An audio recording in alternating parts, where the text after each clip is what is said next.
Hey guys, here's your daily dirty teacher story, and this one is crazy, believe me. A former teacher has had her teaching license taken away after accusations that she had a long-time sexual relationship with a former female student. Lindsay Amber Eileen Dolson had been teaching at a high school in the southwestern part of Ontario at the time the allegations came to light. This was in the Waterloo School District that she taught in, but the high school has not yet been named. I've been trying to find the high school and I can't find that info. She was found to be guilty of her misconduct on June 6th by the Discipline Committee of the Ontario College of Teachers. The committee made allegations that she abused a student or students psychologically and emotionally and committed acts that in all circumstances would reasonably be regarded by members as disgraceful, unprofessional, and dishonorable. They also said she engaged in conduct unbecoming to a member. According to the same committee, they said that the student was left with adverse psychological and emotional effects from Lindsay's conduct, and it started around 2014 to 2015. But it was said that their interactions with each other went on from 2014 to 2018. Reportedly, from February 2014 to June 2014, Lindsay had inappropriate interactions with a student who went to the school that Lindsay taught at. Lindsay also allegedly had numerous private and personal discussions with the student and would often compliment her, and Lindsay even told that student that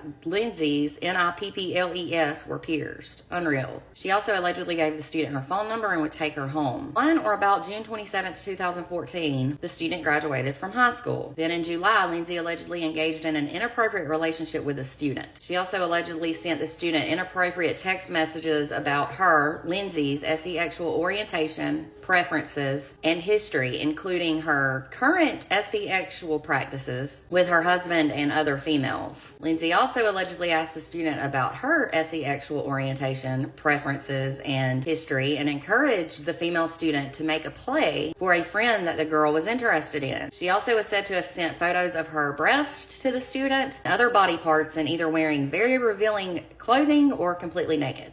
Other photos that she allegedly sent to the female student were pictures of women doing yoga with inappropriate comments about that, or sexual comments about the women doing the yoga. She allegedly also asked for pictures of the student's breast. Furthermore, Lindsay also allegedly encouraged the student to masturbate, drop the F at an M, and she talked about different techniques of doing that with her, and she also told the student to keep their interactions quiet or hush-hush. A threesome with Lindsay's husband was also brought up in the conversation. Now, as if the sexual activity wasn't enough, on August 2nd, 2014, the student allegedly went to Lindsay's home and was offered an alcoholic beverage. It was said that the student was sitting on a bed when the teacher allegedly started to undress and kiss the student before performing oral sex on her and penetrating her, and the student was also offered a sex toy. Guys, I know I sound goofy spelling out all these words, but I don't want to get flagged by TikTok. Sorry about that. It was said that over the next 4 years, Lindsay was very interested about her former student's sex life, and that the two of them continued to have a relationship over text messages. Lindsay allegedly asked the student if they could be together again. Lindsay had also allegedly asked the student if she had told people about their sexual encounter, and she expressed worry that somebody would find out. It was in April of 2020 that the College of Teachers moved Lindsay's teaching certificate or license to inactive and non-practicing. Lindsay has not yet been charged, and an investigation into all of this by the College of Teachers is still ongoing. And remember, this is all due to the student allegedly experiencing adverse emotional and psychological effects due to Lindsay's conduct. I'm sure once the college finishes the investigation, it will transfer over to law enforcement, but I'm not 100% sure on that. You would think that law enforcement would already be involved. At least her teaching license was suspended, and hopefully she won't have the opportunity to do this to another young person.